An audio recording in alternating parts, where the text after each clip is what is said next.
പാലക്കാടിലെ പുതുശ്ശേരി വടി കാണണോ എങ്കിൽ ഈ വീഡിയോ മുഴുവനായിട്ട് കാണണം കേട്ടോ. പുതുശ്ശേരി വടിക്ക് പോയപ്പോൾ ഉണ്ടായ കുറച്ച് കാര്യങ്ങളും കൂടെ ഞാൻ ഈ വീഡിയോയിലൂടെ ഷെയർ ചെയ്യുന്നുണ്ട്. ഇത് ഞങ്ങൾക്കെല്ലാവർക്കും ഒരു അഡ്വഞ്ചറസ് ആയിട്ടുള്ള ഒരു ഡേ ആയിരുന്നു. അത് എന്തുകൊണ്ടാണ് ഞാൻ അഡ്വഞ്ചറസ് ആണെന്ന് പറയാനുള്ള കാരണം ലാസ്റ്റ് വരെ കണ്ടാൽ നിങ്ങൾക്ക് മനസ്സിലാവും.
ഡിജെയുടെ ഒറിജിനൽ വോയിസ് ഇടാതിരിക്കാൻ എൻ്റെ ചാനലിന് കോപ്പിറൈറ്റ് ഇഷ്യൂ വരുമോ എന്നുള്ളത് കൊണ്ട് മാത്രമാണ് ഇതിൻ്റെ ഒറിജിനൽ വോയിസ് ഞാൻ ഇടാതിരുന്നത് കേട്ടോ.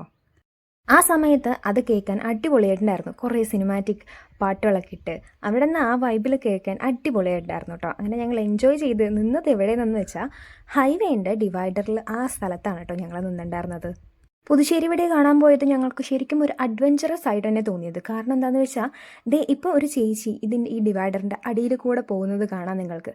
അതുപോലെ ഒരു 5-6 പ്രാവശ്യം ഈ കുട്ടികളെയും മേമനെയും ചാച്ചനെയും ഞങ്ങളും എല്ലാവരും ഒരു 5-6 പ്രാവശ്യം അതിൽ കൂടെ അങ്ങോട്ടും ഇങ്ങോട്ടും കടന്ന് വന്നിട്ടുണ്ട് കേട്ടോ.